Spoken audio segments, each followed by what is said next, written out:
Welcome, fellow Toastmasters, to our first Speechathon of 2021. If there's any word from our VP Education, Christian, the floor is yours if you want to give any brief announcement before we continue. Thank you, Toastmaster Lucas. I just wish that all the speakers deliver their best, delivers the best of their abilities, and all the evaluators take up the challenge of giving an effective feedback. And I wish everyone the best. And thank you, Lucas, for setting this event up. Back to you, my friend. Thank you, Christian. Now, why do we have speechathons? We have them because it's kind of obvious based on what we see here that our members want to give speeches. And that's why Online Presenters is providing that platform, the time and the place to give speeches. I will have one helper, an amazing helper today that's going to make sure that all of our speakers remain within their times. Donna, take it away. Thank you, Mr. Toastmaster of the day, Toastmasters friends. We are going to be enjoying your speeches. And the only requirement we have of you, or I will have of you, is that you stay within your time. To assist you, I am going to show you three colors as you speak. I'm going to encourage you to spotlight me, pin me if necessary, so that you can see my time. When you are at 5 minutes for the 5 to 6 speeches, or 6 to 8, 5, 6, you will see the green card. It means keep going. When you are at 6 minutes or 7 minutes for that speech, you will see the yellow card. It means your time is coming up and you should wrap up. When your speech time should end, you will see the red. I will let that stay until your time ends, which I think by that time in the 30 seconds, you will be given a mute sound. Does that still stand today, Mr. Toastmaster? For those speeches that are 2 to 3, we have 1, the green at 2, 2:30 yellow, and the red at 3. There is no other time shift in that unless privately texted to me, and I will share your time later on. Mr. Toastmaster. Thank you very much, Donna. And I'll make a quick note, given that we have one speaker that has dropped off, we can afford a little bit of time, so I wouldn't go as far as muting the speaker unless it's very egregious, where it's like a 5 to 7 minute and they're approaching 8 minutes, 9 minutes, something like that. Just send me a private message and then we will handle that as appropriate. But thank you very much, Donna, for 1, serving as timer, and for 2, giving us a detailed description of how you'll be helping our speakers this morning. Now, as far as evaluations, I want to make sure that everyone is on the same page because we have had to make some adjustments. So for speaker number 1, Lucas, the evaluator will be Christian Ramchurn. For speaker number 2, Calvin, the evaluator will be Jeanette Francois. For speaker number 3, which will be Tricia, the evaluator will be Andy Byrne. And for speaker number 4, Lieceng, will be Christian Ramchurn evaluating that speech.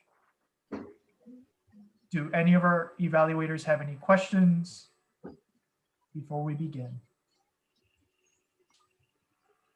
Seeing none, we will get started. Well, I have not before introduced myself as a speaker, so I'm just going to jump right into it because I think it's only best if someone else introduces you. So I'm not going to try. What I will share is that this is a project in the strategic relations path under cross-cultural understanding. Let me share my screen.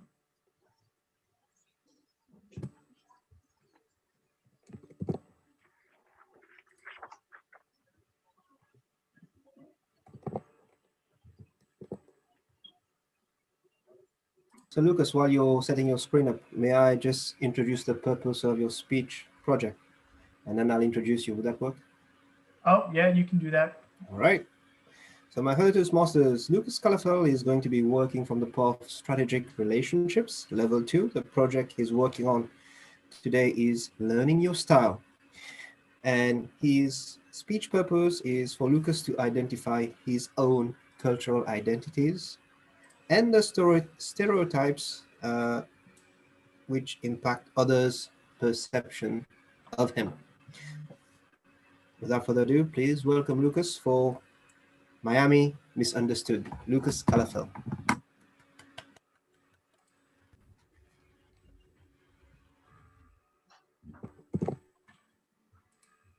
I am a Miamian, not from Miami, Arizona, not from Miami, Oklahoma, and certainly not from Miami, Texas. I'm a Miamian from Miami, Florida. Okay, now. But I have a gripe about how Miami is portrayed in media and how Miamians are portrayed. I want to give you an example of that, and I will further explain afterwards.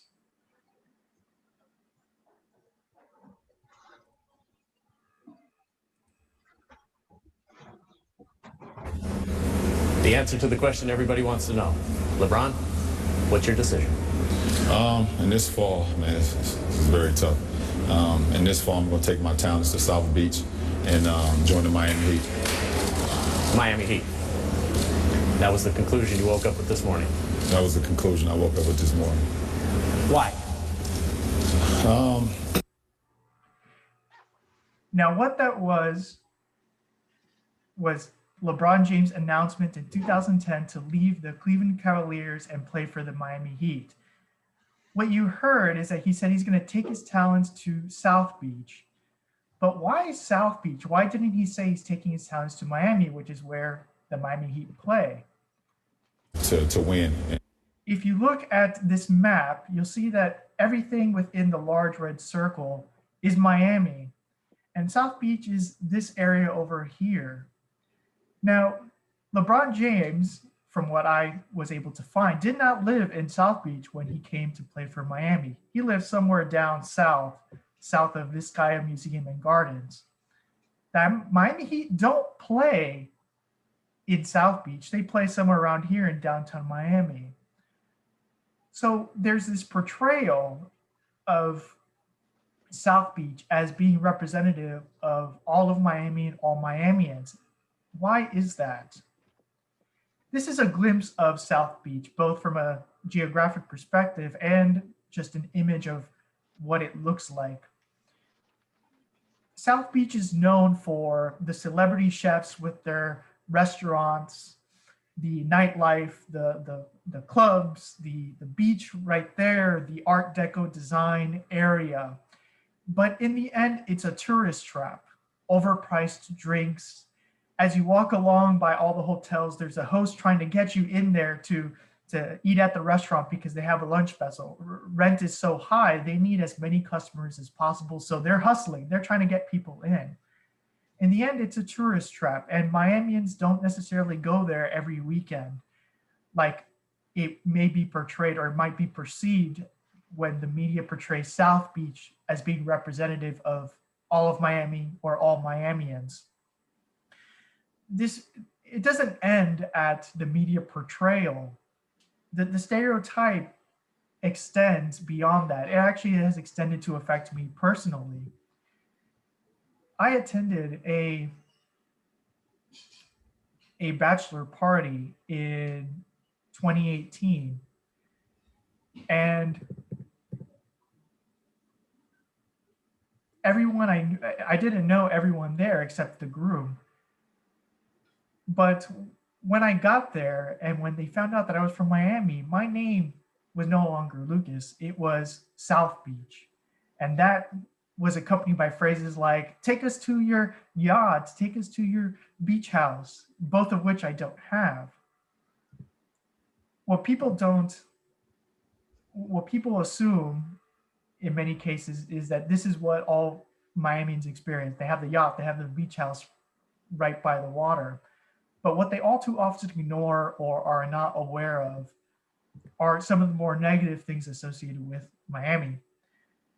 Now, I'm not trying to create a polarizing picture of Miami where there's one end of extreme wealth and another end of extreme poverty. There's a huge in between that most people fall in. Most Miamians don't live right on the water. They live inland. They have to drive to the beach rather than just open their door and find themselves at the beach. Miami, in the end, is a unique place with culture, sites, history, art, and a great culinary experience. And I share this with you because I want to create an authentic view of what Miami is about, so that maybe one day you can give me an authentic view of where you are from. If you find yourself sometime soon or in the future getting on a plane to Miami, I cannot assure or guarantee what your experience will be like because it can vary depending on what you want to do. But I can guarantee this, that if you get on that plane and book a flight to Miami, you will be landing in Miami International Airport and not South Beach. Mr. Toastmaster, which is myself.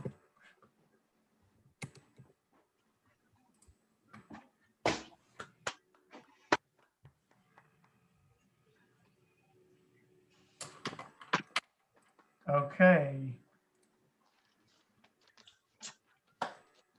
Speaker number 2, Calvin Dorsey, is going to be giving us a speech on how he enjoys life and looks forward to sharing his time with us this morning. Giving a speech in the Storytelling Project, Calvin Dorsey.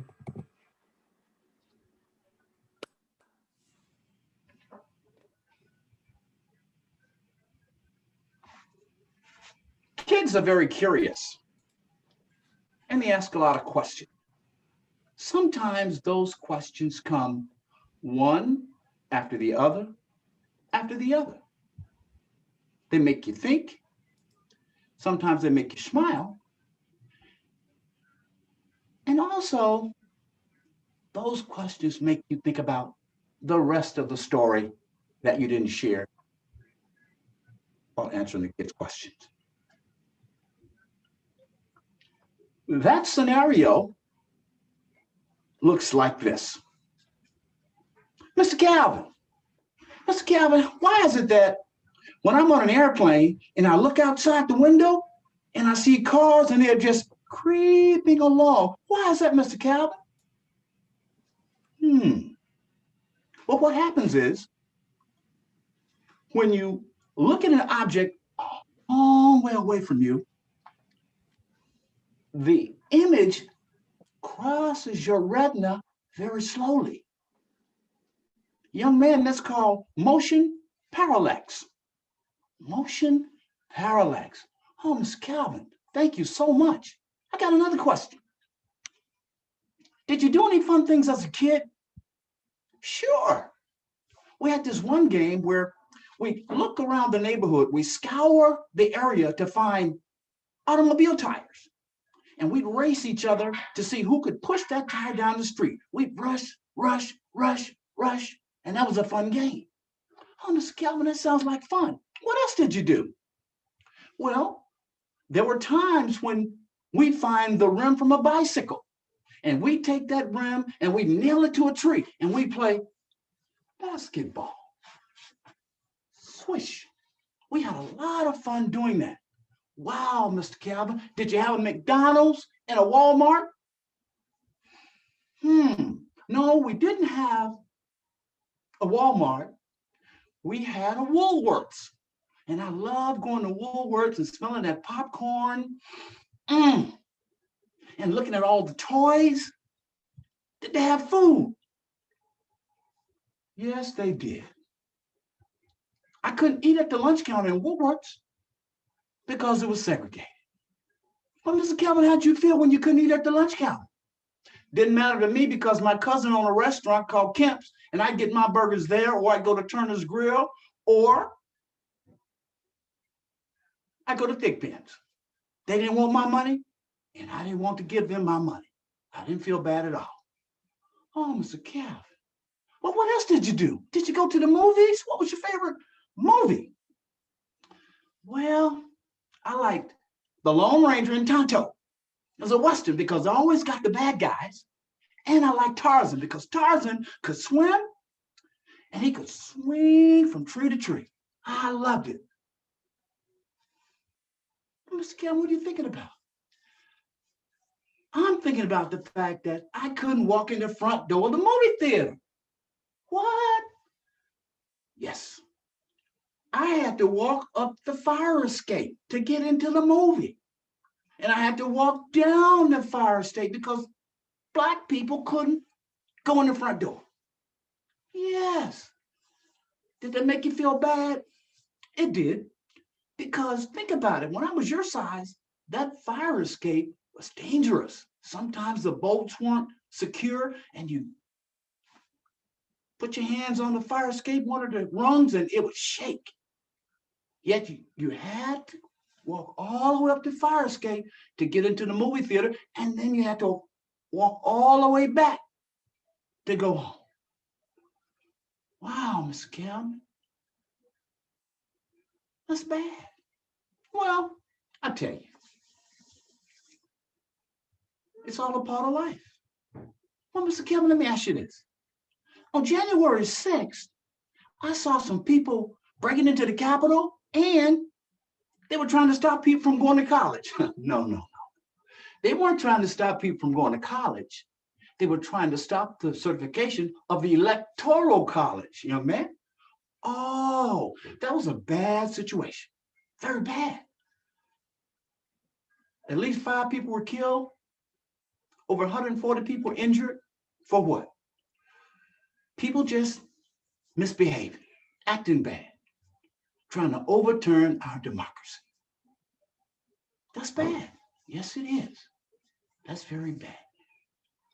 I've got an idea for you, young man.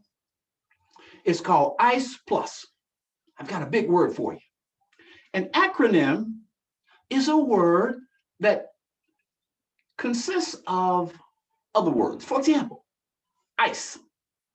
Each letter in ICE stands for something. To help you understand what you can do going forward, think about ICE Plus. The I stands for interest. You have to be interested in saving our democracy. That's important. You have to engage others and reach common ground. Second, it takes courage. It's important to have courageous conversations with others by sticking to the facts. Young men, are you aware that everybody's entitled to their own opinion, yet they're not entitled to their own facts? Stick to the facts. Be courageous. If you have a friend and they're talking about something that makes absolutely no sense at all, and that's not true, be courageous and call out that behavior. Well, Mr. Cabinet, might I not get into a fight? Yes, and that's why empathy is important. That E in I stands for empathy. When you have empathy, that will guide you when you have your courageous conversation. Because what we want to do is have a free country, a fair country, in which everybody can reach their full potential. And then that plus stands for appropriate action. You know what you can do, young man? When you become 18, register and vote. If there's an election for dog catcher, you go and vote in that election as well. Oh, Mr. Calvin, there's no election for dog catcher. You get the point.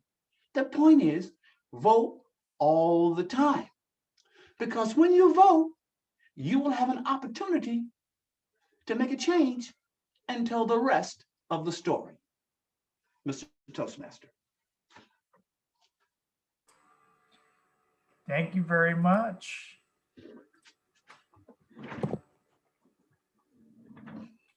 Okay. We live by our choices that affect our personal lives and the lives of others. Our next speaker will discuss how our actions impact the environment, how we are affected by them, actions to take, and resources to help solve the problem we created with the environmental climate crisis. giving a speech in the presentation Mastery Level 3 project, Increasing Knowledge, Persuasive Speaking, and giving the speech The Environment and Climate Crisis. Please welcome Tricia Smith.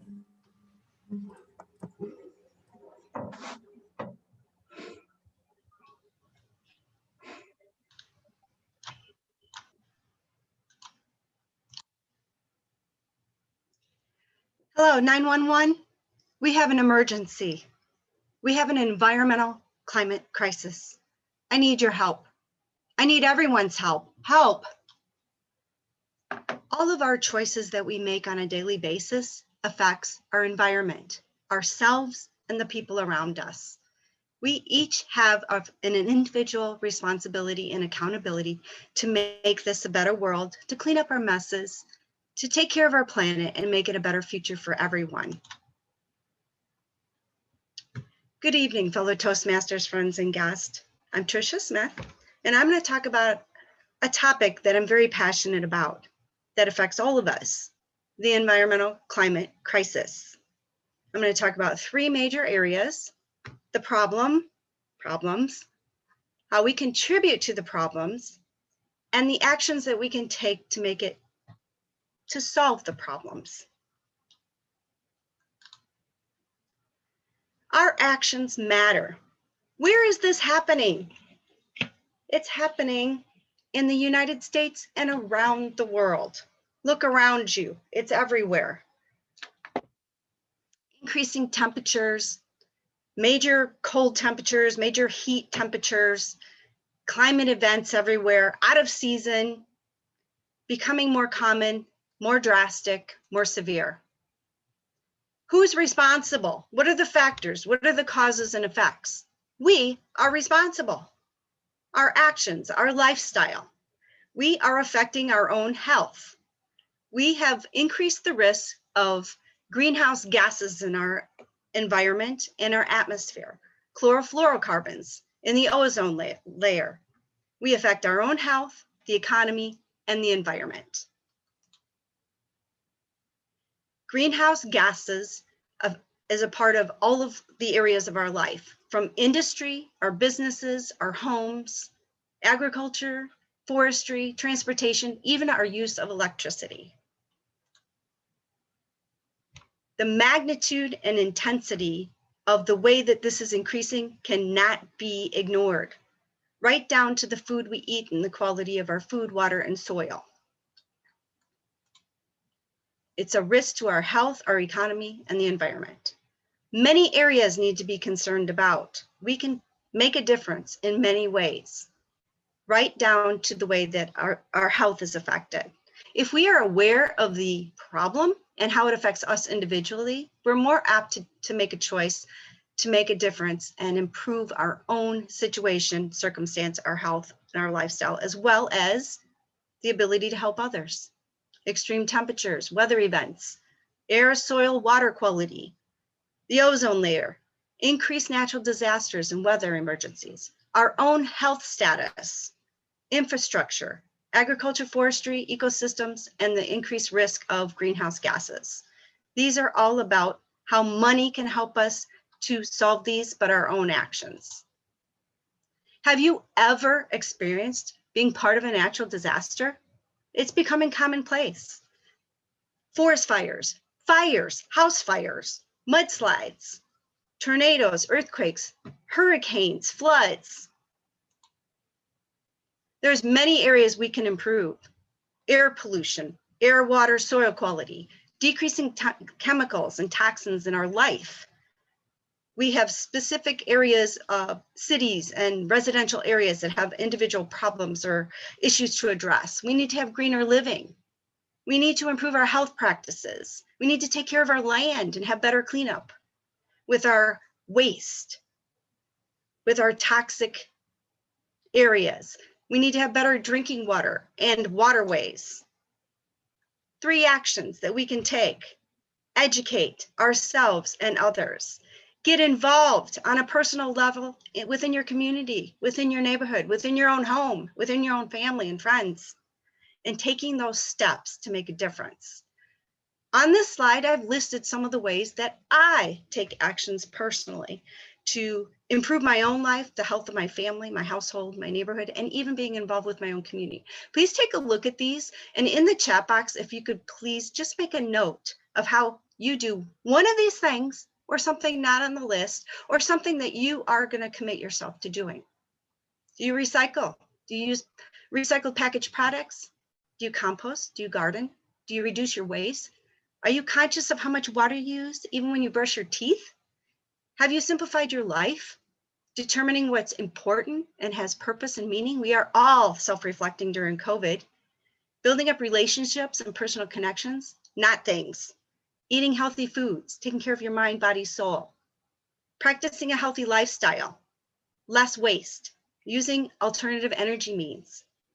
Public transportation, but maybe not during COVID. Drinking filtered water, having an air purifier at home and at work. Using natural personal care and health cleaning products. Planting trees and plants. Helping in your community, in schools, educating others. Being an advocate, reaching out. Just imagine better quality soil, water, air, being able to breathe clean, healthy air, and feeling good and being happy. The effect we can have on people, animals, and plants, on all ecosystems, places, and around the world, saving our resources and our environment for everyone's benefit. We are nature's caretakers. If we do not take action at the rate things are going, we will have irreversible damage within the next 10 years. Increased population, aging, migration, increased risk, and increased effects of no action. Please join me so that we are not wearing these masks just to prevent COVID. We don't want to wear these masks to prevent environmental pollution. Save our planet. On this slide, I have 3 resources: Environmental Protection Agency, Environmental Defense Fund, and the International Community Foundation. Thank you.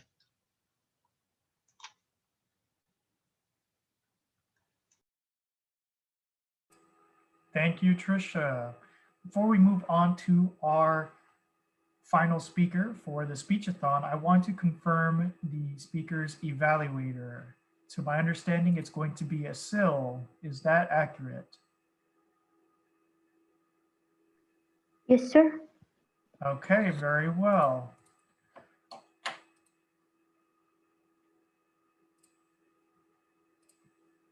Our final speaker will be completing the project, Learning Your Style, Effective Body Language in Level 2 of Presentation Mastery, giving the speech titled Campaign Slogan. Please give a warm welcome to Lieceng Zhu.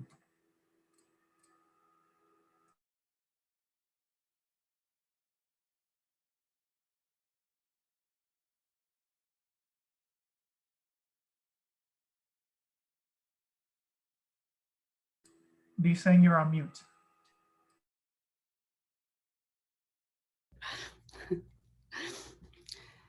So last year, before the presidential election, I was having a hard time to decide whom should I vote for the president, Biden or Trump. I asked my husband, he's not a US citizen. If you can vote, who you want to vote? My husband said, this is a good question. I dislike both of them. If I have to vote to show that I am involved, I'm going to put your name on the ballot and vote for you. I was like, wow, what a surprise. My husband, that guy, he had been my strongest opponent and critic all my life. He disproved almost every action or every decision I made, including the decision we came to this country and pursuing American dream. And that guy, he said, now that I could be more qualified to be a president than those 2 big famous guys. I felt flattered. Nonetheless, that conversation sparked my imagination and made me think, hypothetically, if I want to run for any office, then what would be my campaign slogan? It shouldn't be difficult to find one because there's so many has been flying around all the time. Like this, a safer world or a more hopeful America. Sound good? But maybe it's not good for this time because we really don't feel safe since President Bush. And I could see that almost all my neighbors, they have installed the home security system during the past 10 years. Maybe change. The question is change for what? We have 8 years Obama, and then next change to Trump presidency. Trump as a political outsider, and we expect, and he promised to drain the swamp in Washington. Was it the change we hoped for? Next, stronger together. Yeah, it makes sense. If that means we are together, we become stronger. But the sad fact is that when we come together, we often start to dividing this way, that way, and all different ways along this line and that line. And we start to fight against each other. Then we have this mega, make America great again. Well, honestly speaking, just look at the words, it's not a bad slogan. Who doesn't want make America great again? The only issue is that after 4 years of Trump presidency and in the midst of the pandemic that claimed almost 500,000 of American life, can we honestly tell ourselves we had made this country an inch greater in the past 4 years? It seems that all the campaign slogans are promised, not delivered, or at best, under-delivered.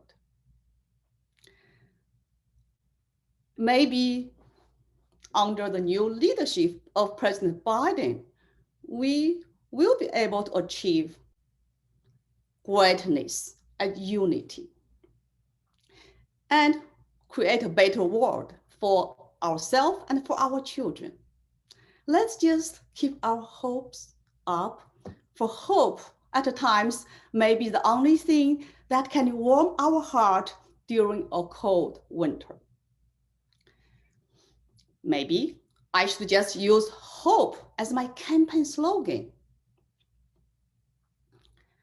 Hope that we will make wise decisions when choosing our leaders, whether it's president, governor, or congressman, and hope that our leaders will have the wisdom and the courage to tackle the real and tough issues facing our nation, like national debt, which bury us up to neck, immigration, education, police brutality, social unjustness, etc., etc.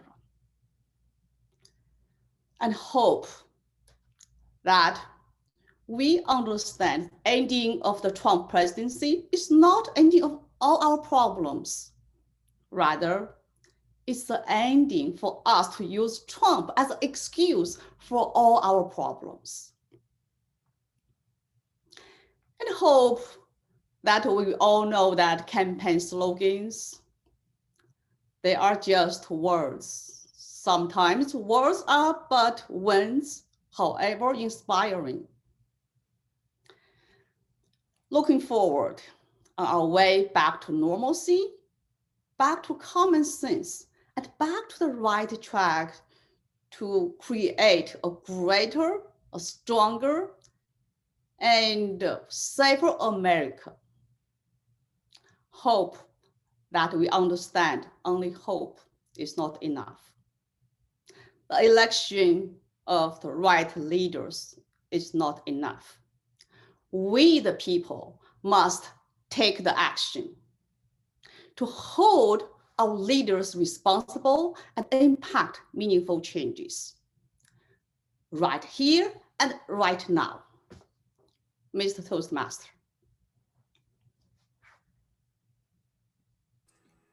Thank you, Lisa. And Madam Timer, can you share if all of our speakers met their time restrictions? The time for each speaker: Lukas 5:31, Calvin 7:15, Tricia 6:48, and Lieceng 6:48. All have spoken within time. Very well. At this time, we're going to move into the evaluation segment of our Speechathon. And let's get right to it. Evaluating me and my speech, Miami Misunderstood. Please welcome Christian Ramchurn. No, Mr. Toastmaster, I didn't run away. I was just turning off the loud fan next to me. And hey, South Beach, thank you for the speech. South Beach, that's what I'm taking away from your message today, Lucas. I wasn't aware that South Beach was actually representative of Miami. Thank you for sharing that in your delivery tonight or today. Now, ladies and gentlemen, as Lucas was speaking, he did a number of things very well. He had a structured delivery.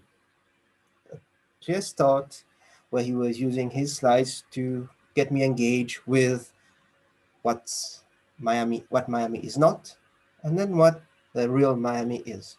And then he moved into his body and then ran into his clothes, where he had a bit of humor that, hey, the airport is Miami International Airport and not on water at South Beach. Thank you for that, Lucas. As you were going along, you also had, besides the moments of humor, I'm just looking at my notes, you did use your slides in a very intentional manner. You had no words, or very few words. There were only pictures, and you were speaking on the pictures.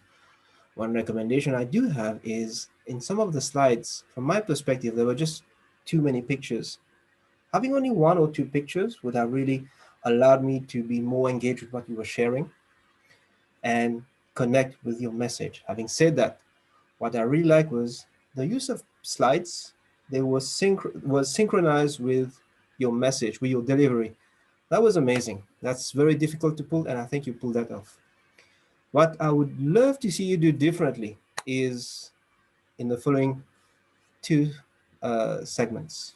Segment number one, your tone of voice. Now, when someone is relating to me their personal story, especially where others are making fun of him and he has enough, I'm expecting to hear a bit of emotions. The voice going, "Hey, South Beach!" And that was missing there. Just like that, there were a lot of moments where I was expecting the emotions to be emphasized, not dramatized, but emphasized, along with the use of poses and power. And if you could do that, you could pull that into your message, wow, the outcome would just be spectacular.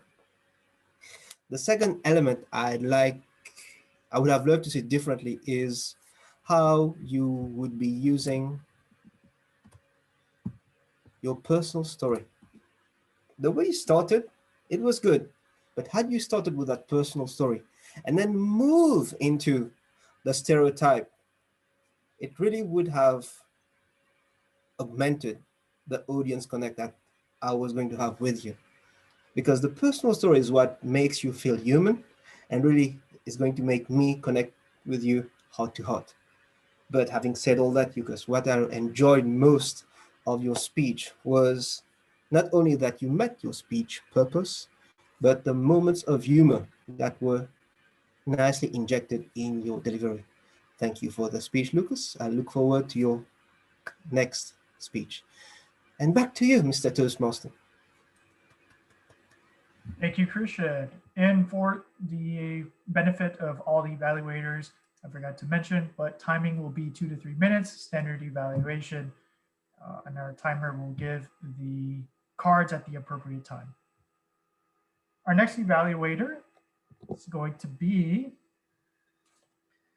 Jeanette Francois, evaluating Calvin Dorsey. Take it away, Jeanette. Yes, thank you, fellow Toastmasters, and especially you, Calvin. I really enjoyed your story. It was a dialogue between an older person and a young person, and I found that very interesting. Your story was very engaging. I felt that I was part of your story because of the vocal variety that you used. Sometimes, and I found that very interesting, the vocal variety.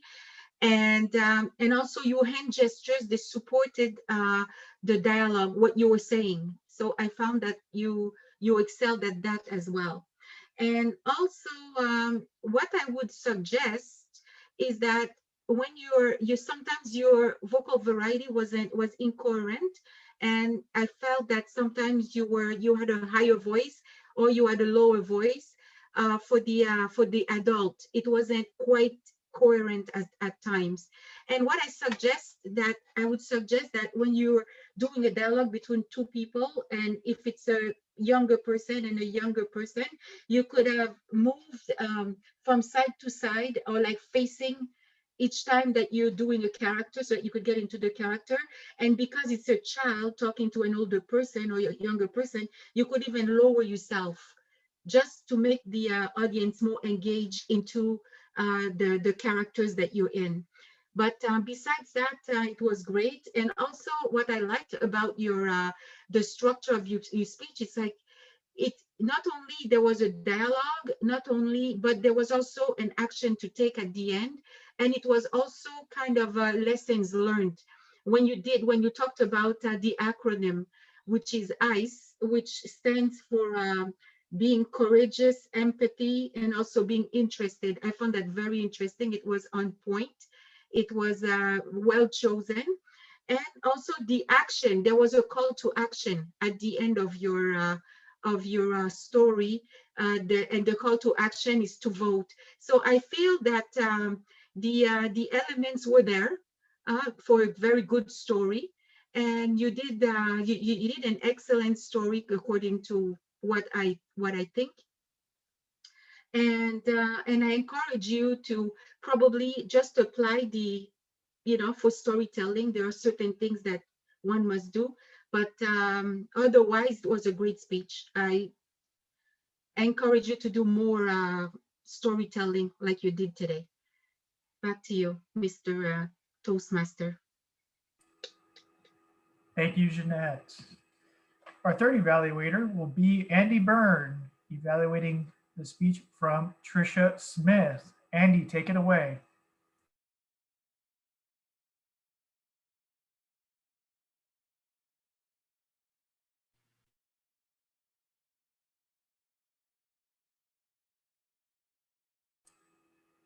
You are on mute.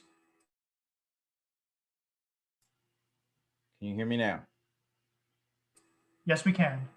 Okay. Thank you very much, Trish. Your project was persuasive speaking, and your project required you to use emotion, logic, or other techniques, humor, and to deliver, in your case, an informational speech. I think that what I observed was this. First off, let me give some context. The 7-38-55 rule. 7 is your word content. 38 is the techniques, such as the 3 Ps of pitch, pausing, and pacing. And 55% is gestures. Now, we've seen from your club information and speeches before that you have an advanced educational degree in climate science, and that came through. I think that what I observed was you provided a lot of information, and in your context of your pictures, you had a call for action. I think that you were well organized, thoughtful, And you clearly had a lot of time that you put in preparing for this structure. Your voice had a dynamic sense to it. There was not much gesturing, so we'll put that off on the side and talk about areas for improvement. I think that I learned a lot, and I'm somewhat familiar with the topic, but certainly not at your level. I think that the purpose of inspiring others with a call to action could inform what might have been improved as a challenge. First off, there's some neurolinguistic studies that show that when you develop slides, you put your pictures on the left part of the slide and the data on the right part of the slide, and that hits the right parts of the brain when you're showing slides. Additionally, since you had so much information, almost like a class setting, I would have a PDF of all that information that you can hand out to the audience and the students. I would start off your title with, how can you make a difference in the environment? That sets you up for all that you're coming to later on.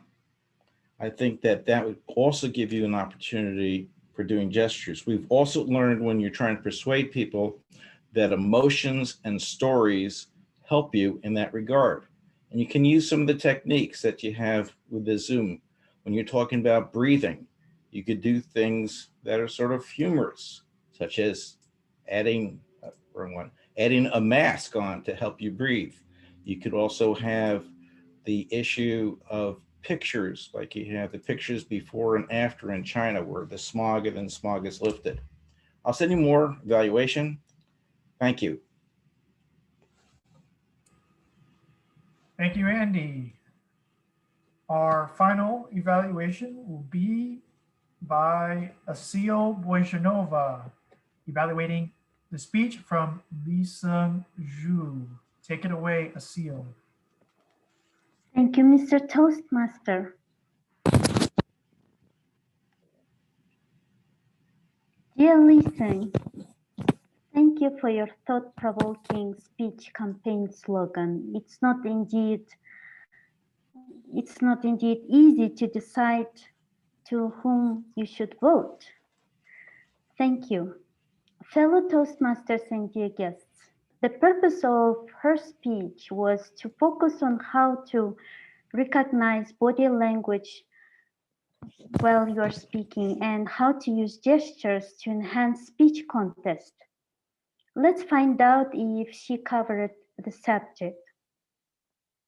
Lieceng did so many things well. She was confident and forceful, and she showed enthusiasm and vitality. And she used body language to demonstrate her conviction.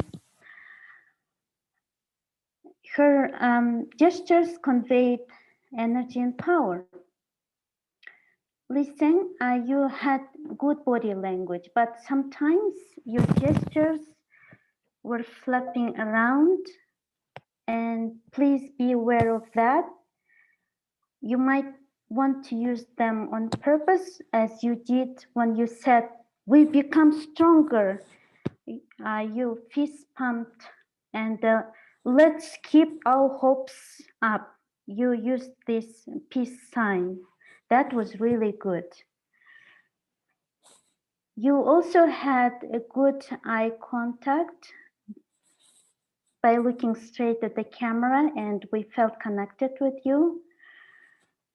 Pace was smooth, and I loved your accent, and it was easy to follow you. Your voice was strong, and your visual background was great.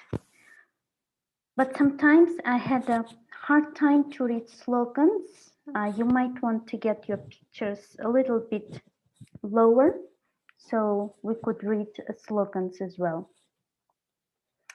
And when you talk to your husband, to whom you would vote for, you could maybe use dialogue with him, so that way you would show like voice expression and maybe different facial expressions as well for for your next time.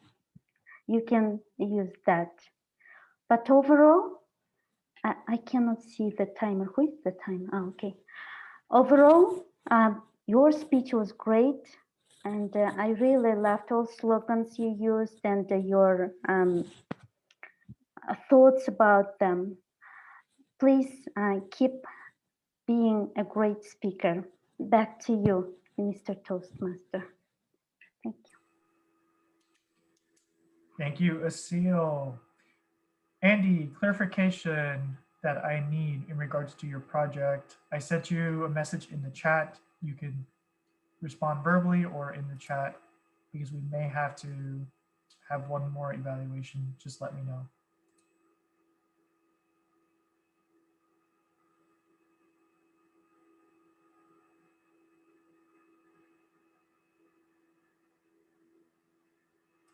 Okay, while Andy is sorting that out, I would like to make note to the other evaluators, to all the evaluators, to take that evaluation one step further. You've given the verbal evaluation, but make sure that you access the evaluation form on the online presenters workshop, fill it out, because that way you can give even more feedback on what the speakers did well and what they need to work on and how can they continue elevating their public speaking and communication skills. Andy. Yeah, I'm trying to find your message in the chat. Essentially, does Jeanette's evaluation of your evaluation require a verbal evaluation or just completion of the form? Just completion of the form. Okay, very well. We will move on. That essentially wraps up our Speechathon in terms of prepared speeches and evaluations. Not just evaluations, great evaluations. I'd like to turn it over to our presiding officer and VP Education, Christian Ramchurn. Any words from you? Well, first of all, I'd like to thank you, Lukas, for organizing and hosting the Speachathon. I believe you deserve a round of applause. Thank you, thank you, thank you for being in our lives and in Toastmasters. I'd like to open the floor to feedback from our participants. How was the session for you? Because just can someone confirm me how much time do we have left? Maybe easily like 5 to 10 minutes? It is 12:51, and let me know if you'd like me to stop the recording and then we can move on to our feedback session or just leave it on. Well, okay, let's end the meeting. Okay. And then we'll go to the feedback. Before I end, do watch out for over the next few months, February, March, April, and May. Watch out for the workshops and events coming up. In February, we have an engaging month. Watch out for the changes in the agenda as well. If you've signed up for specific dates, we will be moving you. We will not drop your speaking slots, but your speaking slots will be moved to another date. If it's one of you, we'll reach out to you and update you on that. We are not dropping your slots, we're just recombining them so that we can make space for the events coming up. One of them, Lukas, is, and I'd like to hand over the floor to you. Is it going to be a panel discussion? Yes, I can give all the full details. On February 22nd, there will be a panel discussion about successful club coaching. We're going to have 4 amazing coaches, club coaches that have been successful in taking clubs from almost disbanding to increasing membership and being part of the Distinguished Club program. So essentially, the format of it will be a bit of, I'll be moderating the panel, giving questions to our panelists, and allowing for time for Q&A from our audience. So if you are interested in becoming a club coach, this is certainly the workshop for you. This is certainly the panel for you so that you can get the key skills, qualities, traits needed from a successful club coach directly from successful club coaches. Back to you. What time is it, Lukas, on the 22nd? It's going to be our regular club time, 7:45 p.m. Eastern. And we should go up until about 8:30 or 8:45. Okay. And thank you, Lukas, because right now if we look at the figures, World Headquarters lost 2,000 clubs in 2020, around 2,000 clubs.